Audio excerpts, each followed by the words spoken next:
तो संजय जायसवाल वही आउट हुए बैट्समैन है, पहले अध्यक्ष थे, भाजपा ने हटा दिया। यही हटाया किस लिए था?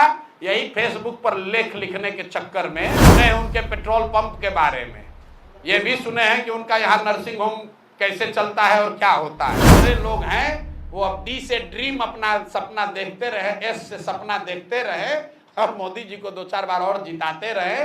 जैसे चीनी मिल चालू हो गया वैसे मुंबई बनने वाला है, मोतिहारी। मोतिहारी मुंबई बनने वाला है। अब मोदी जी ने घोषणा की तो कैसे किया है, इसके पीछे आधार क्या है, जरा इसको ध्यान से सुनिए। मोतिहारी मुंबई बनेगा तो एम से मोतिहारी, एम से मुंबई। संथाल परगना सूरत बनेगा, एस से संथाल परगना, एस से सूरत। पटना पुणे बनेगा, पी से पटना, पी से पुणे। तो भैया तुकबंदी करने के लिए जो समझ में आया वही बोल दिया। मोतिहारी मुंबई बनेगा, पटना पुणे बनेगा, संथाल परगना सूरत बनेगा, एस से संथाल परगना, एस से सूरत, पी से पटना, पी से। तो किसी ने भाषण लिखने वाला कहा देखिए यही मिलान ठीक है, वरना पटना और पुणे का कोई लेना देना नहीं है। संथाल परगना सूरत से क्यों बनना चाहिए, वो मुंबई क्यों नहीं बनना चाहिए, ये कोई नहीं पूछ रहा है। भाई मोतिहारी मुंबई क्यों बनना चाहिए, दिल्ली जैसा क्यों नहीं बनना चाहिए, क्योटो और वाराणसी जैसा क्यों नहीं बनना चाहिए। तो यही तुकबंदी है, मोदी जी इसी के लिए जाने जाते हैं। तो एम से मोतिहारी, एम से मुंबई। अब जितने लोग हैं वो अब डी से ड्रीम अपना सपना देखते रहे, एस से सपना देखते रहे और मोदी जी को 2-4 बार और जिताते रहे। जैसे चीनी मिल चालू हो गया वैसे मुंबई बनने वाला है, मोतिहारी। आप भी और हम भी जाएंगे। अब ये बताइए, मुंबई के किनारे तो सागर है, सब बात तो ठीक है। यही हम भी कल से सोच रहे हैं कि मोदी जी समुद्र भी ले आएंगे क्या मोतिहारी के पास। अरे भाई उन्हीं लोग कहता है मोदी है तो मुमकिन है, तो ये भी संभव है कि मोदी जी समुद्र उठा कर ले आए मोतिहारी के पास और हम लोग वहां पर बीच पर घूमेंगे। बड़ा बढ़िया लगेगा। भाई जल्दी कीजिए, हम लोग भी चाहते हैं, वो हो जाएगा तो हम भी भाजपा का वोटर बन के भाजपा को वोट देंगे। अब बताइए मतलब लोग कितने यहाँ बेवकूफ हैं कि अगर मान लीजिए कि किसी व्यक्ति के साथ बैठकर हम शराब पी रहे हैं तो खुद ही बता रहे हैं कि हम लोग सरकार में इतने अक्षम हैं कि जानते हैं लेकिन इनको पकड़ नहीं पा रहे हैं। कितना बेवकूफ है ये नहीं समझ पा रहा हूं मैं। अरे भाई अपना बेवकूफी का मेडल खुद ही अपने सीने पे लगा रहे हो।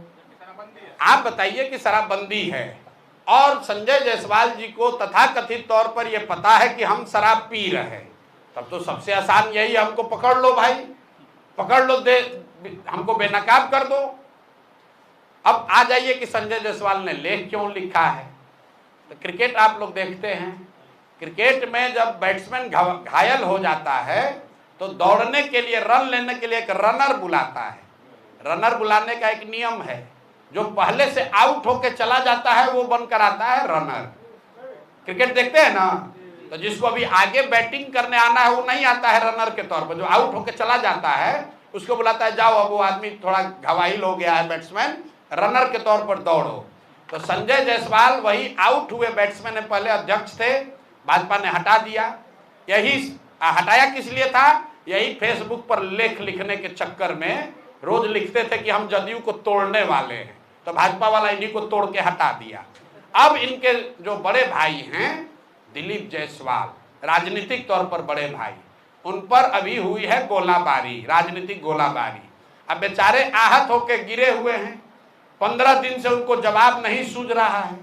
ये नहीं बता रहे हैं कि सिखों के कॉलेज को किशनगंज में कब्जा किए हो कि नहीं किए हो, इसका जवाब नहीं दिया। कह रहा है ऊपर भगवान है। भगवान आपके लिए तो हमारे लिए भी है, भगवान आपके लिए है तो उसके लिए भी है जिसका कॉलेज आप कब्जा किए हैं। तो इन लोगों ने अभी तक ये नहीं बताया कि दिलीप जायसवाल ने सिखों के कॉलेज को अवैध तौर पर कब्जा किया है कि नहीं किया है। इन लोगों ने ये नहीं बताया कि जो 2 महिला प्रेस के सामने आकर कह रही है कि दिलीप जायसवाल ने हमारे बच्चे राजेश, हमारे भाई, हमारे बच्चे का कत्ल कराया है, उस पर इन्होंने जवाब नहीं दिया। तो पीछे से ही रनर बनकर उतरे हैं दिलीप जायसवाल, संजय जायसवाल। तो भैया इनको क्रिकेट का नियम मालूम है कि जब बैट्समैन आउट होगा तो रनर को भी उसके साथ पवेलियन वापस जाना पड़ेगा। तो बेकार लपेटे में आ जाएंगे, ज़्यादा उछलना नहीं चाहिए। फेसबुक पर लिखना जो है वो अपने नहीं लिखते होंगे, कोई अपने असिस्टेंट से लिखवाए होंगे, इतना उनको हिंदी का ज्ञान नहीं है कि उतना लिख पाए। और ज़्यादा अगर उनको परेशानी हो रही है तब बेतिया में उनके कर्म और कुकर्मों की चर्चा हम पदयात्रा होते हुए बहुत सुने हैं उनके पेट्रोल पंप के बारे में, ये भी सुने हैं कि उनका यहाँ नर्सिंग होम कैसे चलता है और क्या होता है। तो ज़्यादा ना उलझें, नहीं तो दिलीप जायसवाल का तो अभी जवाब दे नहीं पा रहे, अब भी उलझ जाइएगा। तो अभी उनको हम छोड़ रहे हैं क्योंकि रनर हैं, अगर बैटिंग करने आ जाएंगे तो इनका उपाय कायदे से किया जाएगा। ये प्रशांत किशोर है, किसी से डरता नहीं है, इनके जैसा कितने आए और कितने गए।